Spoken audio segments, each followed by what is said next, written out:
শেখ হাসিনা ফেরত আসলে মূর্তিতে 1000 টাকা দিমু তা জানে আল্লাহ 100 বছর হায়াত দেয়। শেখ হাসিনা বাংলাদেশের নাম্বার 1 বাটপার। শেখ হাসিনা বাংলাদেশের নাম্বার 1 মিথ্যাবাদী।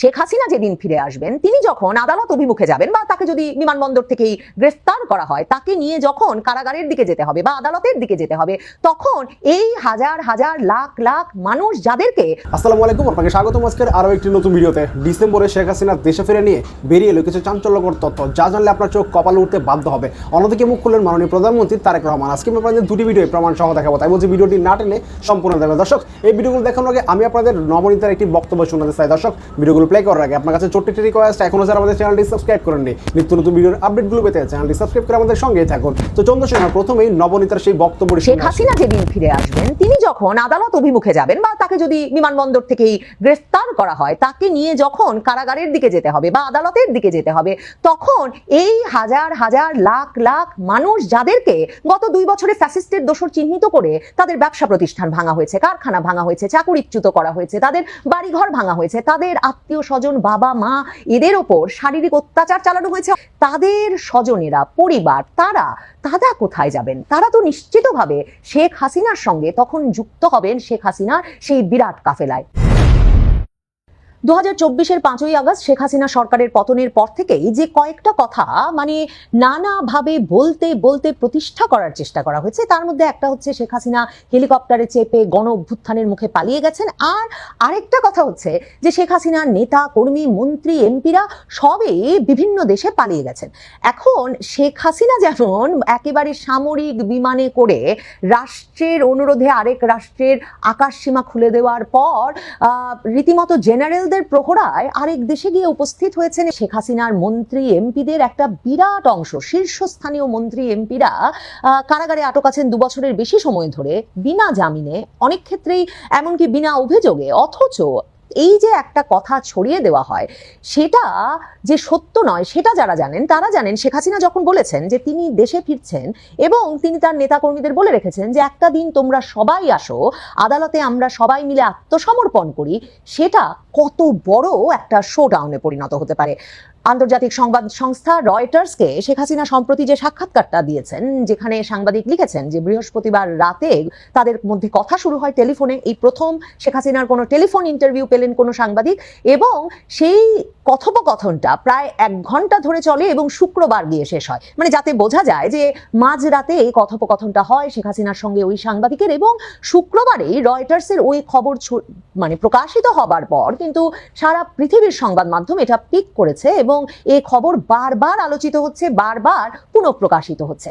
কারণ এই যে শেখ হাসিনা বারবার ঘোষণা দিচ্ছেন যে তিনি এবার ফিরবেন, তিনি এবছরের মধ্যেই ফিরবেন, এবং সর্বশেষ রয়টার্সকে তিনি বলেছেন যে তিনি দেশে ফিরে আত্মসমর্পণ যেমন করবেন, তিনি দেশে নির্বাসিত আরো নেতাদের নিয়ে যেমন দেশে ফিরতে চান, তেমনি দেশেও তার নেতাকর্মীদের সঙ্গে তার এমন সংযোগ সৃষ্টি হয়েছে যে তারা ভাবছেন দলে বলে এসে তারা একত্রে আদালতে আত্মসমর্পণ করবেন। কারণ শেখ হাসিনা বলছেন তিনি মৃত্যুর ভয় পান না, তিনি যদি মরতেই হয় তাহলে মরতে চান এই মাটিতে এসে, যে মাটিতে তার বাবা মায়ের কবর আছে, যে মাটিতে তার বাবা মায়ের রক্ত ঝরেছে।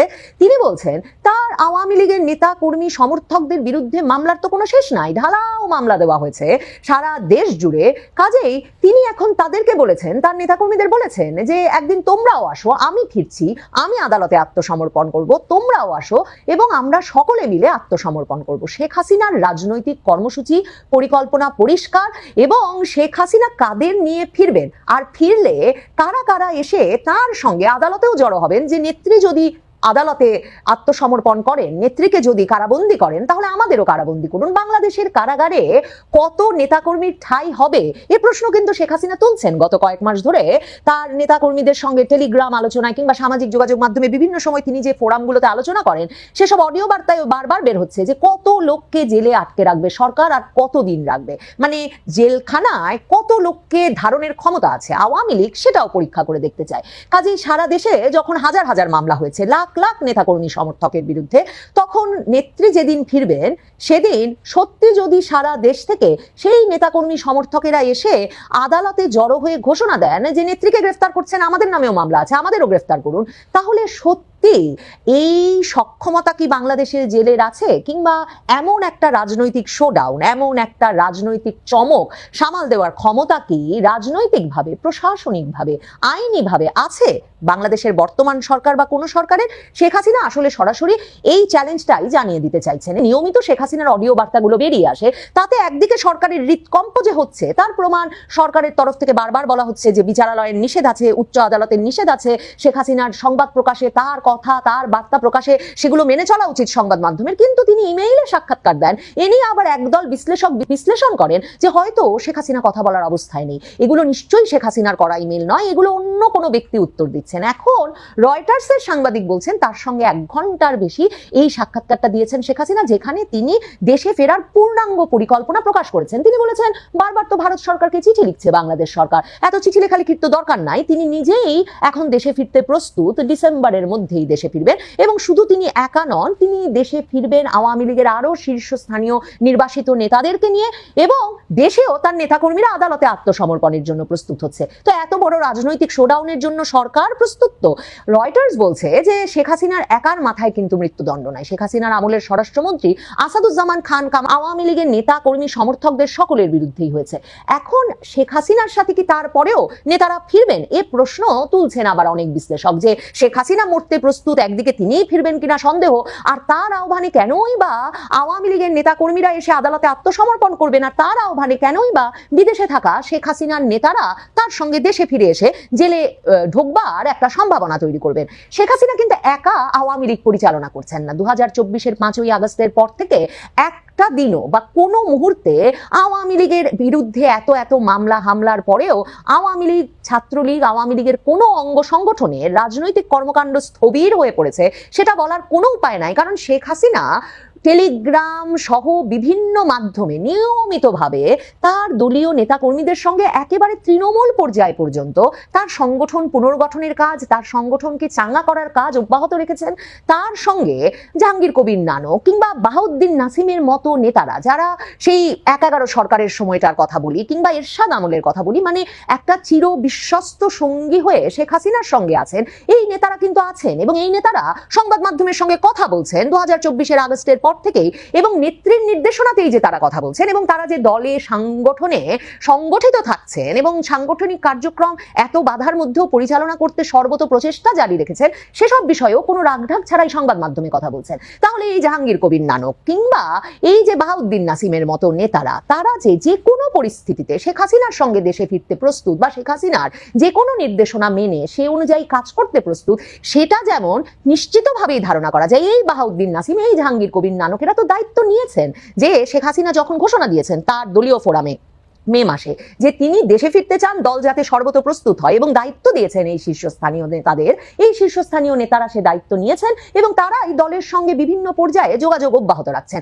ছাত্রলীগের যে শীর্ষস্থানীয় নেতা সাদ্দাম হোসেন কিংবা সাধারণ সম্পাদক ইনান সহ বিভিন্ন বিশ্ববিদ্যালয়, কলেজ, বিভিন্ন শিক্ষা প্রতিষ্ঠানের নেতৃস্থানীয় পদে থাকা তরুণেরা সহ যে তরুণদের ছাত্রত্ব বাতিল হয়েছে, যে তরুণদের ডিগ্রি বাতিল হয়েছে, যাদেরকে এলাকা ছেড়ে বিভিন্ন এলাকায় চলে যেতে হয়েছে এবং একটা নির্বাসিত পলাতক জীবন যাপন করতে হচ্ছে, ভাববার কি কোনো কারণ আছে যে এই তরুণেরা ঠিক এরকম একটা নির্বাসিত পলাতক জীবনই যাপন করতে চান তাদের পুরো সময়টা জুড়ে, এবং দেশে ফিরে আবারও পূর্ণাঙ্গ অধিকারে নিজের দেশে নিজের মাটিতে জীবন যাপন করতে চান না? এদেরও তো লাখ লাখ কর্মী নেতারা সত্যিকার অর্থে বাংলাদেশেই আছেন, যে কজন আছেন বিদেশে, তারাও কি তাদের এই পুরো তারুণ্যের সময়টাই সত্যি বিদেশে একটা অবরুদ্ধ কিংবা একটা পরাজিতের জীবন যাপন করতে প্রস্তুত নন বলেই কিন্তু এত বাধার মুখেও সারা দেশে ছাত্রলীগের মিছিল ঠেকানো যাচ্ছে না।